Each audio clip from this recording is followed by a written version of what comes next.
cette semaine on se retrouve dans une nouvelle vidéo avec les livres que j'ai lus en août qui sont au nombre de 6. Donc encore une fois j'en ai lu un peu plus parce que ce mois-ci je n'ai pas travaillé, du coup j'ai eu pas mal de temps pour moi et je suis hyper contente de moi et je suis d'autant plus contente qu'au moment où vous regarderez la vidéo je serai à New York, donc je suis hyper contente. Je vous laisse d'ailleurs ma chaîne principale ici si vous voulez aller voir les vidéos que je vais faire sur New York. Il y aura des hauls, des espèces de vlogs, des trucs sympas de la ville. Alors, on commence avec le premier livre que j'ai lu ce mois-ci qui m'a pris une petite dizaine de jours. Il s'agit de Appelle-moi par ton nom de Andrea Siman qui a donné le film Call Me By Your Name avec Timothée Chalamet ici présent. Et c'est une amie qui me l'avait offert lors de mon anniversaire. Du coup, j'étais hyper contente car on avait vu le film ensemble. Et j'avais très envie de lire le livre qui a donné ce film-là. Alors déjà, je peux vous dire que les deux histoires sont très similaires. Luca Guadagnino, le réalisateur du film, a bien gardé l'essence de cette histoire-là. Donc ça, c'est super cool. Donc, l'histoire, ça se passe dans les années... Je ne sais pas, on ne sait pas en fait. 70-80, si je me souviens bien, en Italie, où Oliver, un jeune homme de 17 ans, pas du tout, il s'appelle pas Oliver, putain de merde. Donc on va suivre Elio, qui est un jeune homme de 17 ans qui passe tous ses étés dans une grande maison de vacances en Italie. C'est une grande villa. Et chaque été, son père, qui est professeur, invite un étudiant étranger à venir passer quelques semaines avec eux pour l'aider dans son travail, ce genre de choses. Et cette année-là, c'est un étudiant américain qui s'appelle Oliver, qui a 24 ans, qui va venir et donc qui va aider le père d'Elio, qui va faire des recherches, qui va travailler sur son roman et sa traduction italienne, ce genre de choses là. Donc on va suivre Elio, jeune homme du coup de 17 ans, aux prémices de la découverte de son corps, ce genre de choses là, qui va se rapprocher d'Oliver alors qu'il pensait qu'Oliver était assez froid au premier abord. Ils n'ont pas trop sympathisé, ils mettent du temps à se rapprocher. Et en fait va naître une amitié un peu plus. Voilà, si vous avez vu le film, vous savez de quoi je parle. Il va clairement naître une romance entre ces deux jeunes hommes-là. Donc, dans cette ambiance de vacances d'Italie, avec les pins, avec cette tranquillité d'esprit, ce repos de Elio, et parallèlement à ça, on va retrouver du coup cette romance-là. Tous les deux vont se cacher pour se voir. Elio va se convaincre qu'il n'est pas attiré par Oliver en embrassant une fille. Oliver de son côté va faire la même chose en couchant avec plusieurs autres filles. Donc voilà, c'est un mélange entre repos, vacances, sérénité, un peu le stress et cette angoisse en fait de découvrir que Elio est amoureux d'un autre garçon. Mais c'est traité d'une façon très douce et pas du tout dans le jugement. Et c'est un très beau roman. Alors du coup que j'ai mis un peu de temps à lire, alors je ne sais plus exactement pourquoi. C'est un peu pénible en fait, au fur et à mesure des semaines, j'oublie ce que j'avais ressenti clairement lorsque j'ai lu un livre. Mais je me souviens que j'avais adoré celui-ci et j'avais beaucoup aimé cette ambiance de vacances. Et je vous conseille vivement de lire ce livre, d'autant qu'à la fin, il y a un passage qui est rajouté, il me semble, lorsqu'il se rend quelques jours à Rome avec Oliver, avant qu'Oliver reparte aux États-Unis. Ce passage-là, je crois qu'il n'y est pas dans le film. Et c'est un passage qui pour moi est très intéressant parce que ça change vraiment d'ambiance durant les 5 semaines précédentes de leur relation à tous les deux. Et je trouve que c'est un passage très intéressant. Ensuite j'ai lu D'après une histoire vraie de Delphine de Vigan. Alors Delphine de Vigan, c'est une auteure dont j'entends parler. J'ai vu l'adaptation cinématographique de Roman Polanski, voilà. Je n'en pense pas moins ce qu'il a fait. Mais j'ai adoré son film, voilà, c'est toujours le problème avec les psychopathes, souvent ils font des très bons films. Bon bref, et j'avais très envie de lire le roman qui a donné ce film-là. Alors déjà, comme celui-ci, il est très proche du film, donc on va suivre une jeune femme qui s'appelle Delphine, qui est écrivain. Donc déjà, Delphine, écrivain, on se dit mais est-ce une autobiographie? On ne sait pas. Qui a écrit un roman qui a fait beaucoup de bruit sur sa famille. Certains membres de sa famille ne lui parlent plus à cause de ça. Elle a eu un succès de folie grâce à ce livre-là. Et en fait, elle essaye de se remettre à écrire et elle n'y arrive pas du tout. Elle est dans un vide intersidéral, le syndrome de la page blanche. Et un jour, elle va rencontrer une jeune femme qui s'appelle Elle, avec un seul L, la lettre L. Dans une soirée, elle va se rapprocher de cette femme qu'elle trouve superbe, qu'elle trouve magnifique, pour qui elle a eu une grande admiration. Elle qui ne s'habille pas très bien, qui prend pas trop soin d'elle, qui est en mode un peu blackout. Et donc elle va se rapprocher d'elle, elle va la voir très souvent, elles vont se voir très souvent toutes les deux. Delphine a 2 enfants qui sont jumeaux, qui partent en études secondaires, du coup elle les voit plus trop. Elle a un compagnon qui s'appelle François, avec qui elle ne vit pas et qui va souvent aux États-Unis faire des reportages. Du coup elle est assez seule en fait, et elle va vraiment l'isoler clairement. Elle va essayer de l'aider, de lui donner des conseils, lui disant tu devrais écrire ça, tu devrais écrire le roman, tu devrais écrire ce que tu ressens au plus profond de toi et ce roman caché en toi que tu dois à tes fans. Et Delphine ne comprend pas à quoi elle veut en venir lorsque elle dit ça. Donc en fait elle va l'aider à répondre à des sollicitations, à des interviews, à des demandes, parce qu'en fait Delphine ne va plus être incapable d'écrire quoi que ce soit. Elle va avoir un énorme problème de le syndrome de la page blanche, mais pire, elle ne va même plus pouvoir répondre à des mails.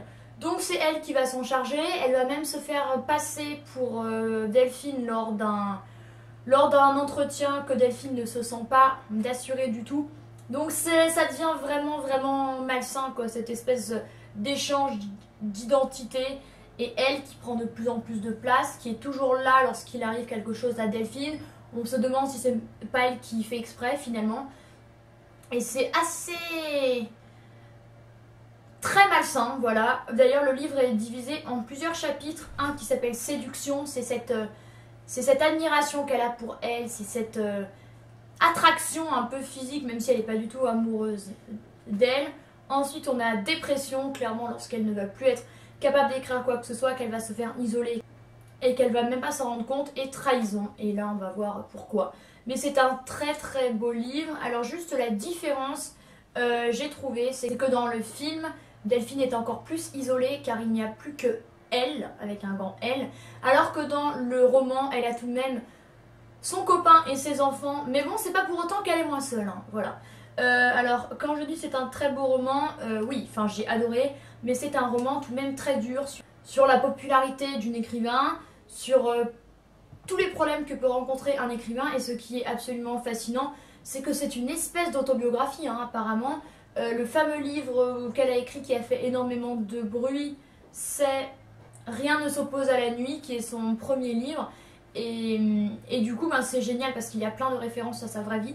Donc on se demande si elle a vraiment vécu tout ça. Je ne pense pas. Ensuite, j'avais envie d'une lecture un peu plus légère et je pense que ça se comprend parce que honnêtement, celui-ci était très dur. Avec L'art et la manière de conclure en beauté de Lorraine Westberger. Alors Lorraine Westberger, c'est l'auteur du Diable s'habille en Prada. Celui-ci est son tout dernier roman sorti en 2016 et lorsqu'il est sorti en poche, je me suis ruée dessus parce que j'ai lu tous les Lorraine Westberger.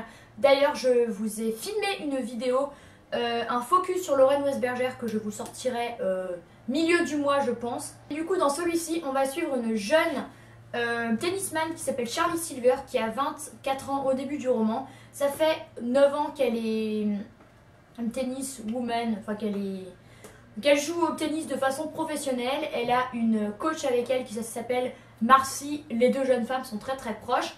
Mais un jour, elle va perdre lors d'un tournoi parce que sa coach lui a mal choisi ses chaussures. Elle va perdre à cause de ça.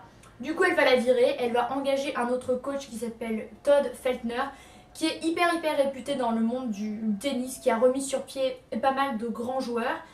Et du coup, va commencer un entraînement ultra physique qui n'a rien à voir avec ce que lui faisait faire Marcy. Todd est intransigeant envers elle, mais elle va énormément progresser, elle va gagner énormément de place dans le classement. Elle va voyager partout dans le monde au rythme des tournois, au rythme de l'US Open, de Wimbledon, de Roland Garros, de l'Open d'Australie, ce genre de choses. Donc elle est tout le temps dans des hôtels différents, dans des villes différentes. Elle s'entraîne avec un jeune homme qui s'appelle Dan, je crois, qui est un peu son partenaire pour l'échange de balles. Elle travaille aussi avec son frère qui est son manager. Il y a aussi son père dans l'histoire qui ne la soutient pas vraiment du fait qu'elle change de coach, qui lui pense qu'elle se met trop la pression Mais franchement, c'est un livre hyper intéressant où on en découvre plus sur le monde du tennis, qui n'était pas familier du tout parce que je ne suis pas une sportive, encore moins une amatrice de tennis. Il faut savoir que le tennis est une des passions de l'auteur. Du coup, j'ai trouvé ça hyper intéressant.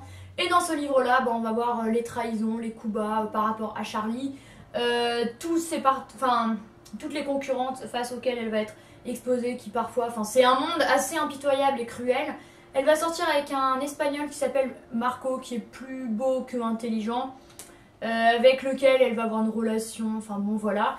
Ils vont faire la une des tabloïds, donc c'est un peu l'univers people du tennis, voilà, c'est ce qu'il se passe très certainement dans le monde du tennis avec les paillettes, ce genre de choses. Et honnêtement, ça ne donne pas trop envie, voilà, de ne jamais être chez soi, de ne pas avoir une relation fixe parce qu'ils se croisent tous les mois. Mais voilà, c'est un livre très intéressant, un peu à tendance comédie, qui est déjà beaucoup plus léger que celui-ci, mais que j'ai beaucoup aimé et qui n'est pas si léger que ça, hein, franchement. Ensuite, je me suis plongée dans L'A13 de Laetitia Colombani, qui est un des best-sellers en ce moment en librairie. Je l'avais acheté à ma grand-mère pour son anniversaire.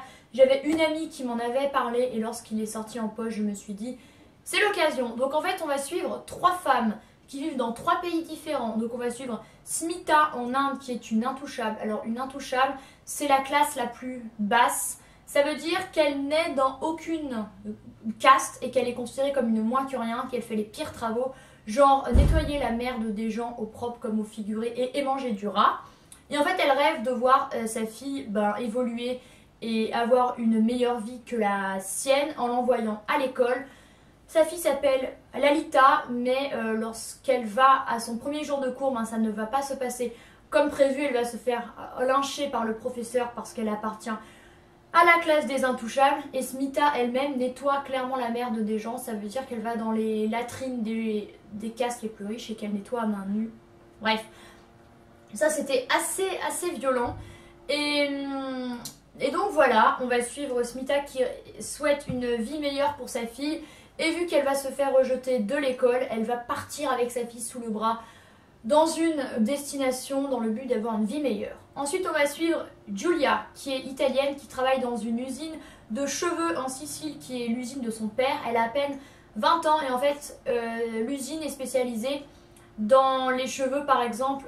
En fait, ils prennent les vrais cheveux de Siciliens et ils font des perruques, ce genre de choses.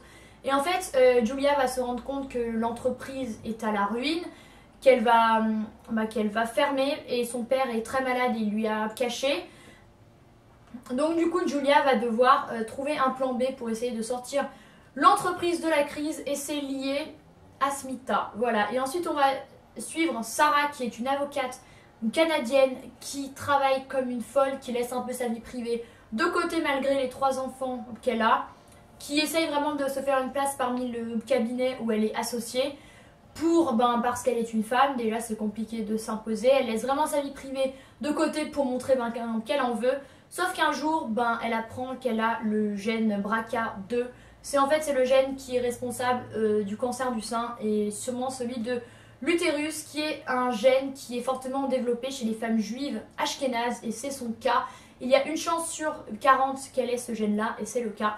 Du coup, elle va vouloir cacher sa maladie à toute sa boîte et elle va continuer de travailler comme une folle jusqu'au jour où ils vont s'en rendre compte. Voilà, et en fait, ces 3 femmes sont liées. Je vous laisse essayer de trouver le lien qui les unit, notamment par rapport à ce titre-là, et j'ai trouvé ça magnifique en fait, ce lien qu'elles ont toutes sans se connaître. Et en fait, un chapitre sur 2, c'est à chaque fois une des femmes. Donc on suit au début Smita, ensuite Giulia, ensuite Sarah. Et un chapitre sur 3, c'est à chaque fois une des femmes. Et c'est un très beau roman qui se lit très vite, parce qu'il fait 230 pages. Ça, j'ai dû le lire en 2-3 jours et je vous le conseille vivement, il est très beau.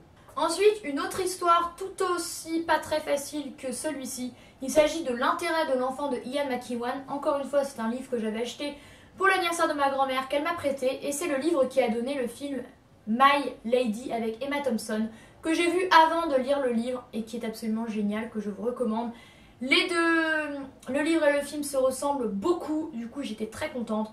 Donc on va suivre une juge spécialisée dans le droit de la famille qui s'appelle Fiona May, qui est londonienne. Et en fait, elle est sur plusieurs cas assez polémiques, notamment au tout début du roman sur des siamois qu'elle doit décider si elle doit les partager ou non, sachant que l'un d'eux peut vivre sans l'autre et que s'ils restent attachés, ils mourront tous les deux. Mais il y a notamment l'affaire d'un jeune homme qui est témoin de Jéhovah, qui s'appelle Adam Henry, qui a une leucémie et qui est à l'hôpital depuis un moment. Et en fait, étant donné qu'il a 17 ans et 9 mois, elle doit... Et en fait, ce jeune homme-là, du coup, a une leucémie et refuse toute transfusion de sang, car les témoins de Jéhovah refusent qu'on leur mêle du sang qui n'est pas le leur, car en fait, ils considèrent que le sang est souillé si c'est du sang d'autrui qui leur est injecté, et Fiona va devoir se faire un avis si c'est la décision de Adam Henry qui est encore mineur ou si il est poussé par ses parents en étant dans cette religion ou secte là, voilà. Donc en fait elle va interroger les parents lors d'une séance au tribunal. Elle va aller voir Adam à l'hôpital, elle va essayer d'en savoir un peu plus sur lui. Elle va découvrir qu'il adore le violon, sauf que dans le film c'est devenu de la guitare, qu'il est poète, enfin qu'il adore faire des poèmes, ce genre de choses. Elle va sortir l'article du Children Act qui dit: quand un tribunal se prononce sur une question relative à l'éducation d'un mineur, l'intérêt de l'enfant doit être la priorité absolue de la cour. Du coup elle va trancher pour dire qu'il faut absolument sauver Adam, même s'il n'est pas d'accord en fait. Et cette décision-là, qui paraît assez juste, qui m'a paru juste de prime abord, parce que pour moi, je pense que il avait complètement le crâne bourré par ses parents, et cette façon de vivre avec Jéhovah depuis son plus jeune âge, qu'il ne se rendait même pas compte qu'il y avait une solution, mais que eux ne peuvent pas envisager. Et en fait, il y a quand même des conséquences assez graves du fait que Adam, lorsqu'il va être sauvé, ne va plus vraiment savoir en quoi croire, voilà. Donc on va suivre Fiona donc pendant cette décision-là. Après, sachant qu'elle a des gros problèmes de couple, son mari envisage d'avoir une liaison. Fiona est complètement dévouée à son travail, elle va devoir gérer plein d'affaires assez sensibles. Et voilà, ça va la prendre à cœur énormément. Et un jour où elle est à Newcastle lors d'un séminaire, Adam va débarquer, voilà. Donc ça tourne vraiment autour de ce jeune homme-là, des croyances, des témoins de Jéhovah, de la décision la plus juste à rendre lors de ce genre de situation-là. Voilà, c'est un roman très très intéressant, et Ian McEwan, c'est un auteur hyper intéressant dont j'avais lu un livre en littérature anglaise à la fac qui était Expiation. Et il y a un autre de ses livres qui est sur la plage de chez Il, qui a également été adapté en film avec Saoirse Ronan. Donc ce mec en fait donne toujours des best-sellers qui sont adaptés au cinéma. Et je vous conseille vivement le livre et le film. Et le dernier livre que j'ai lu au mois d'août, que j'ai terminé le 30 août exactement, il s'agit de Voyage au centre de la Terre de Jules Verne. Parce que, comme je vous le disais dans ma vidéo de mes classiques à lire dans ma bibliothèque, que je vous laisse ici, vidéo qui a été très très vue, merci à vous, je vous disais qu'il fallait que je lise plus de classiques et j'avais évoqué Jules Verne. Alors Jules Verne, j'avais seulement lu L'île mystérieuse que j'avais adoré. Je me suis dit, allez, je vais lire celui-ci qui a l'air assez intéressant, qui a l'air assez aventurier, ce genre de choses sympas. Et j'ai été carrément déçue. Alors, l'histoire, ça se passe en 1863 à Hambourg, en Allemagne. On va suivre un jeune homme qui s'appelle Axel, qui vit avec son oncle, le professeur Lidenbrock. Son oncle qui est totalement obsédé par les découvertes du monde. Et un jour, il va découvrir un manuscrit d'un scientifique du XVIe siècle qui s'appelle Arne Saknussemm, en fait, qui est écrit en runes, et ils vont déchiffrer ce manuscrit-là, qui va indiquer l'emplacement du centre de la Terre. Donc le professeur avec son neveu Axel vont partir en direction du centre de la Terre qui se situe sous l'Islande. Donc ils vont marcher accompagnés de plusieurs personnes, dont un guide qui s'appelle Hans, qui est islandais. Ils vont partir pendant plusieurs semaines dans les entrailles du centre de la Terre. Ils ne vont faire que descendre. Il va leur arriver des problèmes, Axel va se perdre. Ils vont devoir trouver de l'eau, ils vont devoir trouver... Enfin, la ration alimentaire est compliquée, ils ne mangent pas à leur faim, ils sont fatigués. La boussole, parfois, elle n'est pas exactement juste. sur leur position géographique, mais voilà, en fait c'est clairement la recherche du centre de la Terre. Alors moi j'avais un peu l'idée un peu du film qui est sorti, j'avais vu le 1, et en fait ça n'a absolument rien à voir. Du coup j'étais carrément déçue parce que je m'attendais à quelque chose d'un peu moins ennuyant, dans le sens où il marche pendant des semaines et où il ne se passe pas grand chose. Alors on a un peu des explications scientifiques qui sont assez intéressantes, mais au-delà de ça, j'ai trouvé ça un peu chiant, quoi, disons-le comme je le dirais, et je trouve que l'écriture n'aide pas forcément à se plonger. On voit que c'est une écriture assez vieillotte, contrairement à l'île mystérieuse. Du coup j'étais assez dégoûtée. Donc voilà, après c'est assez intéressant, hein, je ne dis pas, on fait des découvertes, ils vont arriver à leur but. Mais voilà, je pensais qu'il se passerait plus de choses en fait, voilà. Alors qu'ils font que descendre, descendre, descendre, et sans fin. Voilà. Mais bon, je lirai tout de même le dernier Jules Verne qu'il me reste, c'est important. Et à la fin de l'année, je compte vous faire un récap sur les classiques que j'ai lus cette année, voilà. Donc voilà, c'en est tout pour ma vidéo de mes livres lus en août. J'espère qu'elle vous a plu. Donc il y a pas mal de livres, la vidéo est assez longue, mais au moins vous avez pas mal d'explications sur tous ces livres-là. N'hésitez pas à mettre un pouce en l'air à la vidéo si elle vous a plu, à aller checker dans la barre d'infos. Il y aura tous les articles sur tous les livres dont je vous ai parlé. Maintenant, n'hésitez surtout pas à vous abonner à ma chaîne, je fais de plus en plus de vidéos parce que ça me plaît beaucoup, on est de plus en plus nombreux ici, c'est hyper cool. Donc n'hésitez pas à activer la petite cloche dans les notifications. Donc j'essaye de vous en sortir un peu plus souvent, peut-être tous les 10 jours, de toute façon ça va dépendre des idées de vidéos que j'ai. Voilà, moi je vous souhaite une très bonne journée et je vous dis à très bientôt. Bye!